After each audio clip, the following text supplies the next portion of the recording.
Good afternoon, friends. Yvonne Stewart here with you in our study of Luke's Gospel. Now, we are starting chapter 14 today, and there are some treasures in there that God has hidden away for us to discover. So hit pause real quick and read all of chapter 14 so you have a good overview of the chapter, and then hit play again as we study Luke's Gospel, chapter 14, verses 1 to 20. Luke takes us to another dinner party that sets the stage for a miracle and two more conversations about how the kingdom of God operates.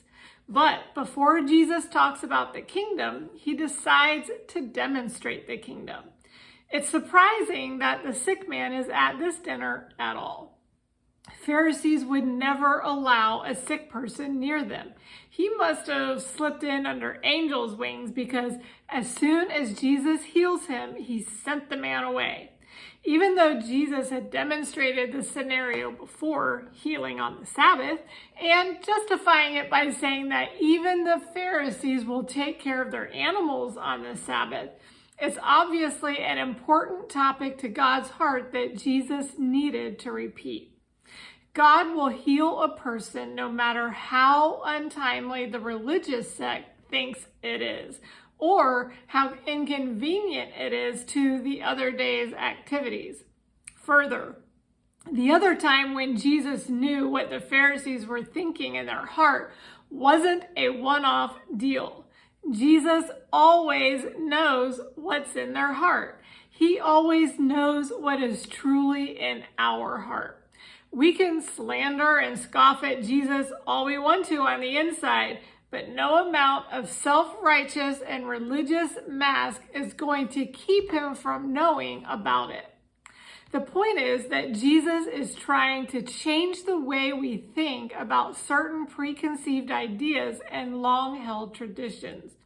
Are we willing to change our minds at Jesus' invitation? It's so typical of people to look after their own interests as to be almost comical in verses 7 to 14. Jesus has just miraculously healed a man, but instead of praising God and celebrating with the man, they start clamoring to get to the dinner table. And it wasn't just about eating. It was about where at the table they would sit. Of course, all these guests of the Pharisees would be in that social circle who loves to puff themselves up in pride and delusions about their own greatness.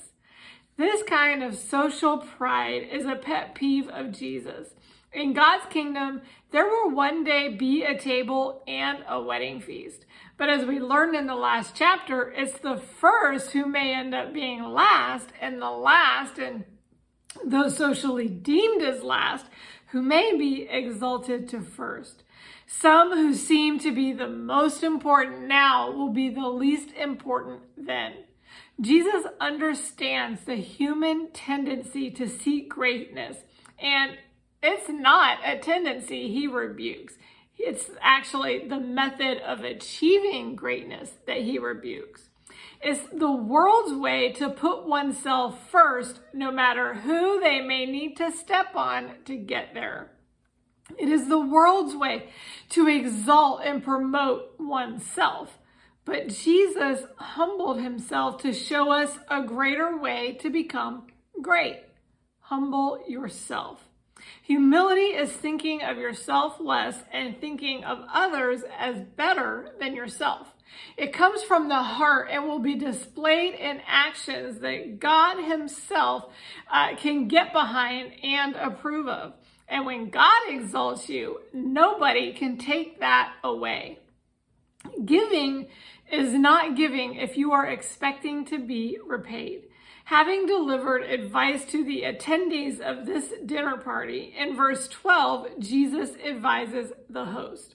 Jesus wasn't saying that there's anything wrong with having your friends and family over for dinner. What he was, the point of all this drama is that what these people play.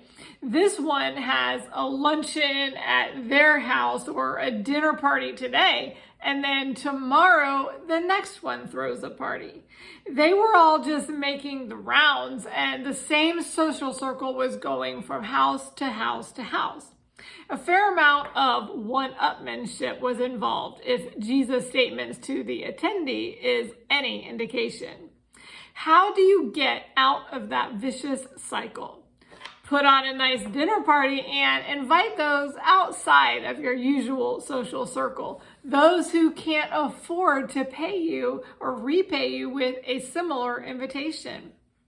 Jesus has a special place in his heart for elevating the downcast and the outcast of society.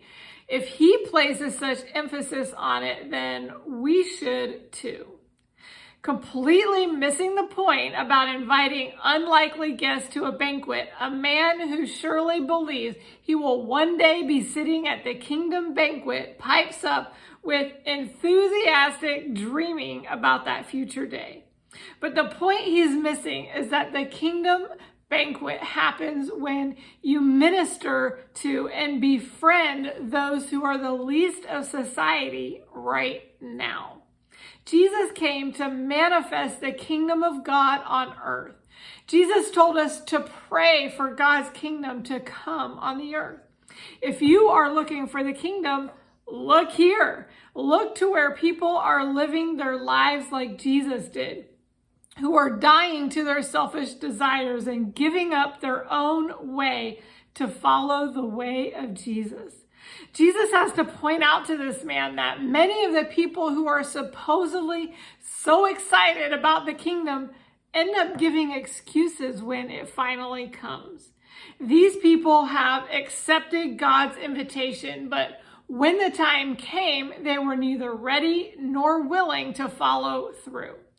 Promising to accept God's covenant doesn't give automatic entry into the kingdom. Following through and being ready at the appointed time does. Yes, there will one day be a great wedding banquet for all God's people after the Lord's second coming. However, we don't have to wait until then to give or to have a kingdom-style feast.